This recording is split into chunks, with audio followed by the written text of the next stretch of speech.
Hai teman, selamat datang di channel Sekate New. Jangan lupa pada teman-teman untuk like, komen, dan subscribe supaya tidak ketinggalan update dari channel ini. Mimin ucapkan terima kasih. Selamat menyaksikan.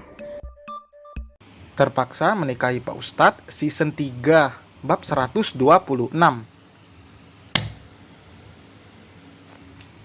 Alika meringis saat merasakan pundaknya berdenyut terkena lemparan cangkir berisi teh panas milik Bu Aini. Bu Aini yang tidak kalah emosi melemparkan cangkir itu yang kini pecah berserakan di lantai. Ibu 4 anak itu membalikkan tubuhnya. Matanya memicing menatap Bu Aini yang dadanya kembang kepis menahan amarah yang menguasai. Alika menghela napas panjang. Jika saya terus melawan, sama saja dengan saya merendahkan diri karena melawan nenek-nenek peot seperti Anda. Anda bukan tandingan saya. Kurang ajar. Bu Aini maju untuk mencakar wajah Alika. Namun dengan sigap Alika menghindar, membuat Bu Aini terjerembab ke tanah karena ia penuh kekuatan berencana untuk menerkah Alika. Ibunya Matiin itu meringis saat wajahnya dengan keras langsung menghantam tanah. Bahkan ia merasa hidungnya sakit seperti patah. Dadanya juga sesak. Tubuhnya yang tambun membuat Bu Aini sulit untuk bangkit dari posisinya itu. Semakin bertambahlah tingkat emosi wanita itu. Ya Allah, ada apa ini? Nina yang baru saja datang jelas kaget melihat Bu Aini yang baru saja terjatuh ke tanah. Nina dan juga Rika membantu Bu Aini untuk berdiri dan mendudukkannya di teras. Nin, ikat aja nenek lampir ini biar nggak bisa keluar rumah. Enak aja dia mau carikan madu buat Hana. Alika bersunggut-sunggut dengan tangan yang mengepal. Nina terbelalak mendengar penuturan Alika. Madu? Maksudnya Bu Aini mau cari istri baru buat matiin, Mbak? Tanyanya tidak percaya. Rencana dia gitu, tapi aku nggak bakalan biarin dia ngancurin rumah tangga Hana. Enak aja dia, dateng-dateng mau jadi penghancur hidup orang. Selama ini udah minggat, tapi datang dengan gak tahu malunya. Ikat tangan dan mulutnya, sekalian rendam di air es biar otaknya itu jadi beku. Gak bisa dipakai mikir. Sekali-kali emang harus dikasih terapi. Nanti sarapan, makan siang, sama makan malamnya kasih aja nasi beku. Ayam beku, biar otaknya ikut beku. Saat sudah dibuat marah, mulut Alika remnya langsung blong. Bu Aini belum sanggup membalas karena nafasnya masih terasa sesak akibat jatuh tadi. Mungkin jika tenaganya masih ada, sudah pasti akan kembali menyerang Alika. Rika yang tidak mau ikut campur langsung pergi tanpa pamit. Ia tidak mau nantinya ikut menjadi korban seperti Bu Aini. Meski Alika tidak muda lagi, namun tenaganya masih seperti anak remaja. Jangan sepelekan wanita yang terlihat biasa ini. Kalau dia ngomong macem-macem, gak usah kamu dengerinin. Kalau kamu disiksa sama dia, langsung aja lapor ke aku. Pokoknya jangan biarin dia ketemu sama Hana atau matiin.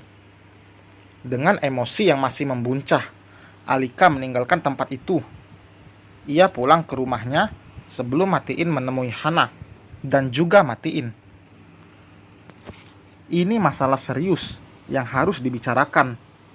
Entah apa nanti tanggapan Hana dan Matiin soal apa yang sudah terjadi.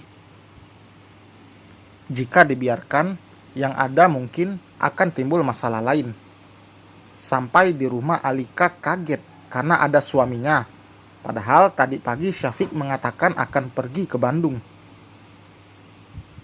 Kenapa bajunya basah dan kotor gitu? Pandangan Syafiq langsung tertuju pada pundak sang istri yang basah dan juga baju putih itu yang terlihat noda bekas teh. Ini perbuatan besan kamu, Mas, jawab Alika lalu beranjak ke kamar. Sekarang ia baru merasakan sakit dan perih di pundaknya itu. Sakit karena ditimpuk cangkir dan perih karena tersiram air panas. Jika tidak segera diobati, mungkin rasanya akan semakin menyiksa. Di kamar, Alika langsung melepaskan bajunya untuk melihat bagaimana pundaknya. Wanita itu terlonjak kaget karena pintu terbuka. Syafiq ikut masuk ke dalam. Ya Allah sayang, kenapa bisa merah gini? Sakit ya? Syafiq meringis melihat pundak istrinya memerah. Duh, jangan dipegang mas, perih tahu.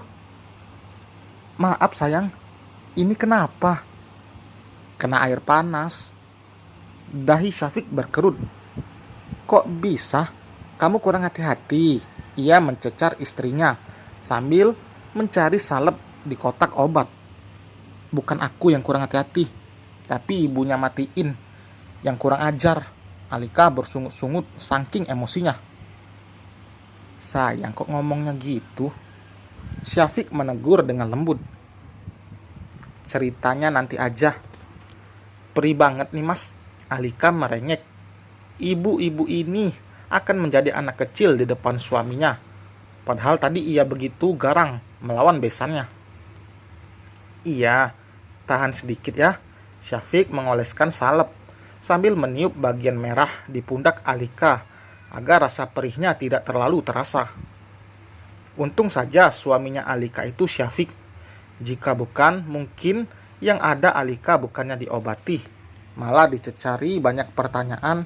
Meskipun Syafiq juga penasaran, namun ia menahan dirinya untuk tidak banyak bertanya, karena yang harus diutamakan adalah mengobati istrinya.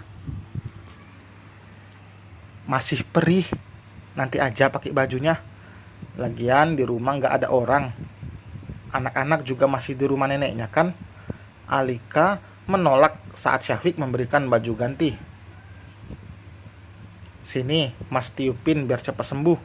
Syafiq duduk di samping sang istri dan meniup pundak Alika. Alika yang melihat itu malah mendorong wajah suaminya menjauh.